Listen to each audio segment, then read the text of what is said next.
For our final part of this episode, so part 3 with Steve Lees from the RSCS, we're looking at retrofit and what is the opportunity around the retrofit side of things. And I think we touched quite nicely on this in part 2. I think we mentioned about net zero and the challenges for the property sector. And I think it's been well reported that potentially in the UK we've got an aging housing stock, and so compared to other countries like across the EU, potentially houses are more inefficient as a result. But there's obviously historical factors behind that. I suppose as a starting point, should we cover what retrofit is, and I suppose what you're doing at the RSCS around retrofit? Yeah, thanks, Matt. So I think in its broadest sense, retrofit is looking at how we can enable existing housing stock to meet with current and future requirements in terms of energy efficiency. As your listeners are probably aware, that emission targets are set for 2050 in the UK and earlier than that in Scotland, where emission targets need to be met, and there's a government commitment. So residential properties play a big part in that.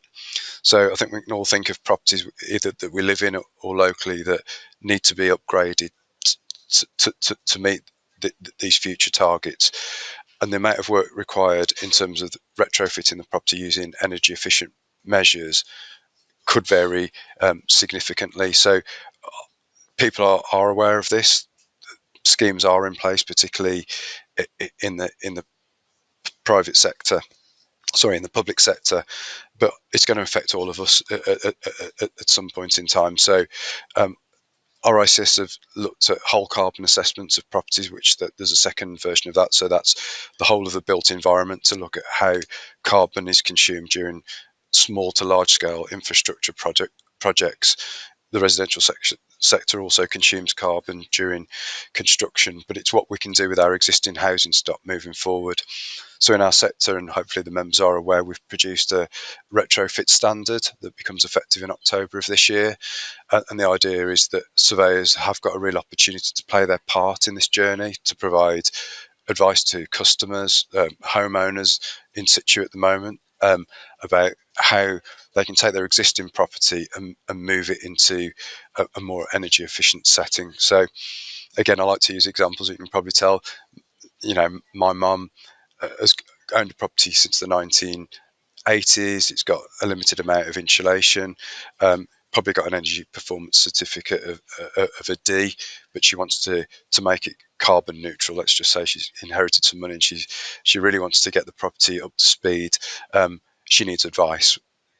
This is, I think, where our members can fit in to that journey, to provide advice on the existing property, potentially on the energy efficient measures that would fit with her property, but then also at the end of the journey, how have they performed? So the way I see it, it's sort of circular, that we look at the property.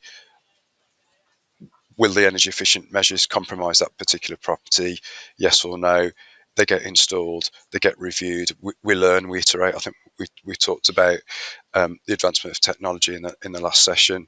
I think that's definitely going to be a part in the retrofit world, and it's really important that our members look to upskill if they're not already, but can they actually provide advice in part of that journey? So the Retrofit Standard is an enabler for people to start to change their mindset around property and assessing property and what's going to be required in the future.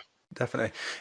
I imagine it's quite a big opportunity. I think you mentioned, I don't know if it was off the call or just now, but around sort of 29 million properties that are affected. So it's quite a big opportunity for surveyors to get involved in, potentially.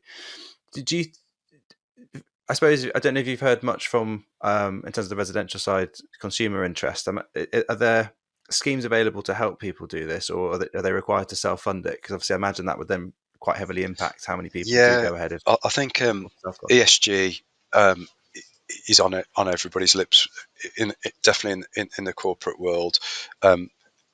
Everything we do is now underlined by the green agenda, and there are various schemes and government funded schemes, so people that potentially aren't able to pay can still be involved with that journey. There's lots of information online.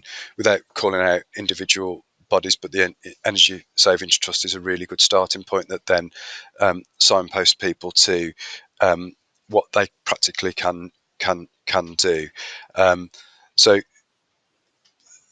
I think ethically people are looking at things slightly differently. I think there's a debate to be had it's already started around do energy efficient measures and the reduced cost of wholesale energy prices.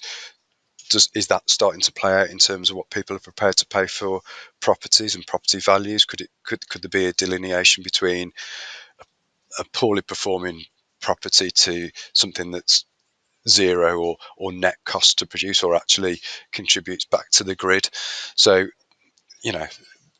these aren't new, but it's becoming absolutely more real every day. And as I say, the targets to get to, or as you've quite rightly pointed out, I've heard reports of around 29 million properties need to be inspected, improved, upgraded.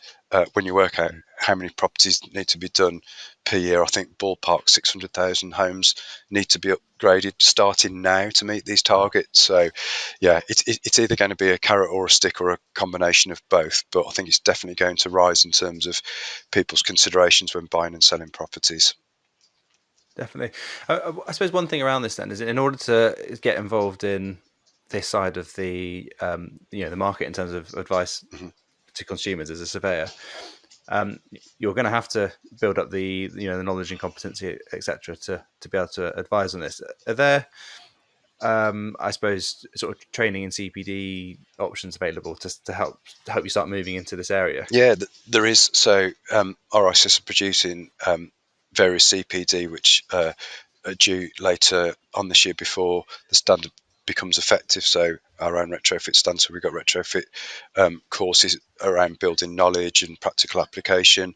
There are also organisations such as Trustmark that provide structured courses and a qualification which allows surveyors or non-surveyors or people in the built environment to be able to undertake government-funded works.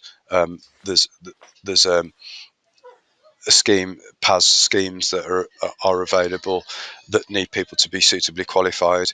But again, if there's a shrinking mortgage market or people have got particular specialisms, I definitely recommend that they start to look at this. This is potentially an ethical, but also a new business opportunity for many people.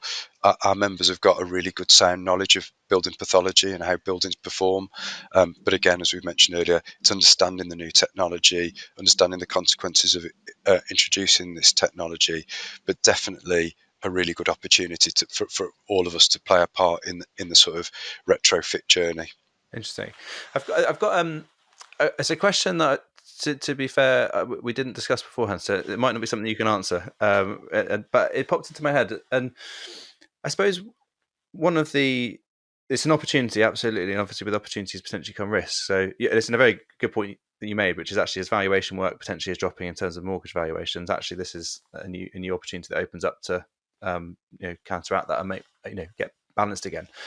I suppose on the flip side, you see with different new materials that come out, we don't necessarily know long-term impact. And one of the sort of, I suppose, insulation materials that have come up recently in review has been spray foam, and it's had different opinions as to whether it's a good thing and mortgageable or unmortgageable. Is there a risk where we're advising on new materials that could be appropriate to fit, and we don't necessarily know how that affects the ventilation and condensation and various different bits in the building, that could open up claims later? Or is it accepted that the device is based on knowledge at the time? And Yeah, it is based on knowledge at the time, and also the agreement certificates for products and understanding the products that are out there and the products of the future. And this is why the retrofit standard that we've produced goes into quite a lot of detail around competency and understanding. I think you've made a really relevant point that just because you understand building pathology now, you really need to understand the performance in the future. So structured and tailored CPD, because our members may play a part throughout the retrofit journey. So that might be they do the initial assessment, they might be providing advice, might be liaising with the coordinator through the retrofit journey. But yeah, I think the clear message is we do need to upskill. If you're going into this work, you can't just assume that your current skills and education are adequate. There's a considerable amount of CPD training, understanding products, understanding the consequences of the products, understanding cold bridging and ventilation rates, as you quite say. We need to build confidence in the market that by doing this work, it's not going to have an adverse effect on our property. When anything's new, there's always a degree of skepticism, but we've got to work collaboratively, not just surveyors, the whole built-in environment, to make sure this is a really smooth process, and with a consumer at heart as well.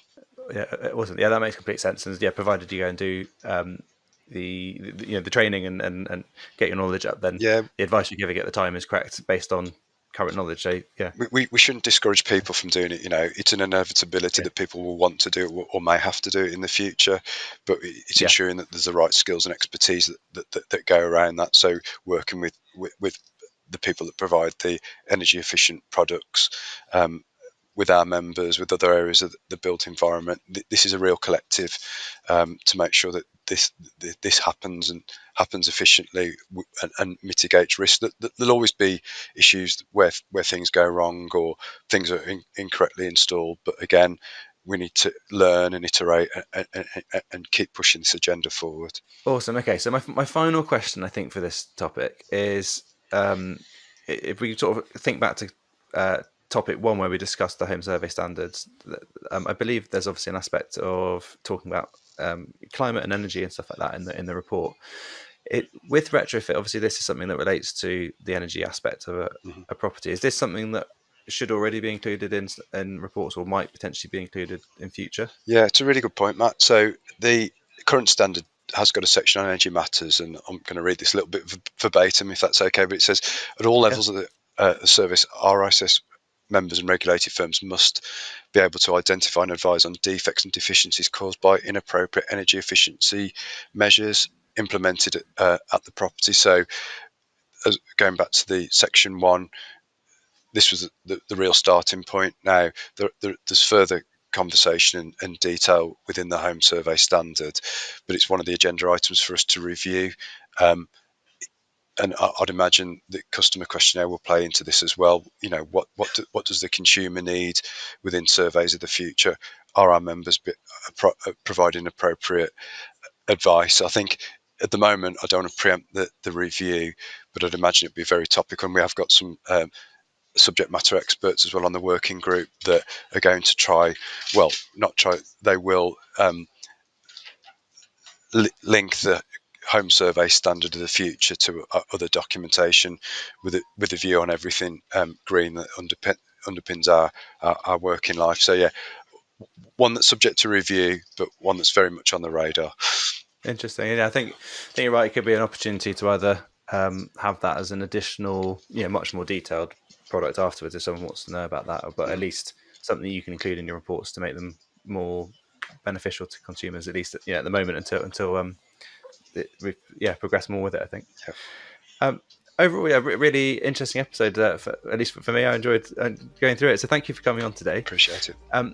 If anyone wants to get in touch just about general queries around home standards and bits and pieces, is there a best contact sort of person or place to go to? Yeah, I'm more than happy to give my email address out, Matt. Again, reiterate, if you didn't listen to the first section, which I would encourage you to do, we are going to be putting a questionnaire out to all of our members in the residential sector. So that's a really good structured way to provide comments on the current standard. My personal email address is slees, that's LEES @rics.org. The RICS website has also got other contact points for anything RICS related, but yeah, happy to share my email and hopefully I can help any of our members or anybody listening to your podcast. Definitely. Well, good luck with the review, and then hopefully we can catch up in a year or so and see what the outcome was and that'd be really good. Where we move from there. Thank you, Matt. Appreciate your time. Thanks for coming on.